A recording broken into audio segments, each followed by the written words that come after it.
your job is to read this section in chapter 23, jot down some notes, and even possibly take a shot at writing 2 or 3 paragraphs about this and have it ready to go, so that when you get your final exam, you can just copy and paste it or type it in again, depending on what you want to do.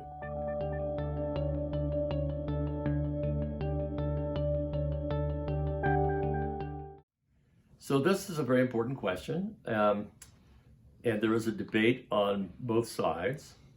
On the one hand, you have the Federal Reserve and the monetarists who believe that it's their job to stabilize the economy. On the other hand, you have the politicians who by and large believe that it's the job of the government to inject itself into the economy and try to keep things stable. So let's first talk about the monetary policy and the Federal Reserve. So their view is a little bit bifurcated, because on the one hand, you have people who in the Fed who believe in discretionary policy, which means that they will make a decision about whether to inject more money or less money into the economy as needed based on their experience. The other group believes in rules, and what they would like is to have the Taylor rule be implemented and maintained all the time so that the money supply is stable and predictable. Now, the problem with the discretionary policy is that it's always something that happens after the fact.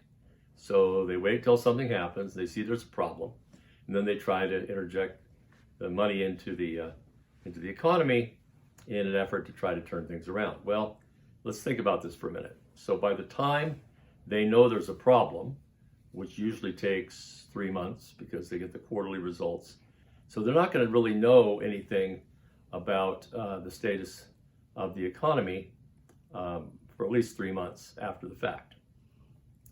What happens is they get their quarterly results, and it tells us whether or not we're in a recession in the country, and then the Federal Reserve meets and decides what they should do about it.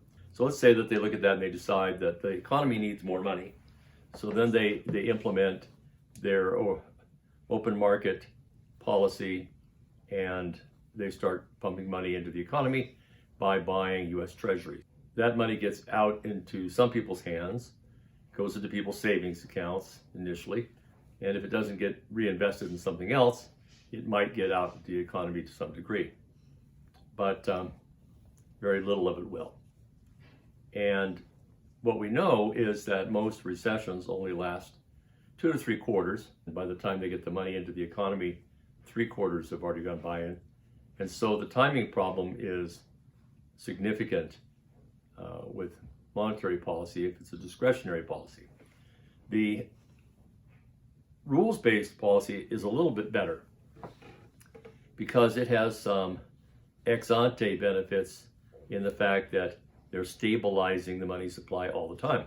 By keeping the money supply stable, the likelihood of a deep recession is lessened, and if they continue to keep it stable through the recession, our experience has been that the overall depth of the recession is shorter. Now, the fiscal policy.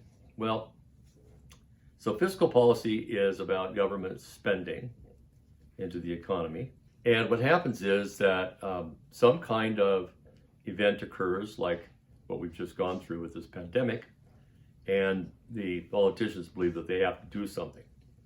And what that typically entails is either spending more money on things or sending money out to people. You probably noticed that during this pandemic, there's been money being sent out to.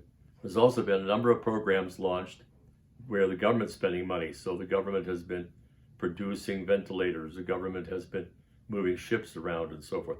This is money that's being spent. So how effective is government fiscal policy? Well, it has the same problem the Fed has with timing, because by the time it realizes that there's a problem and Congress gets its act together and gets the money, and the IRS is able to cut checks and get them out to people,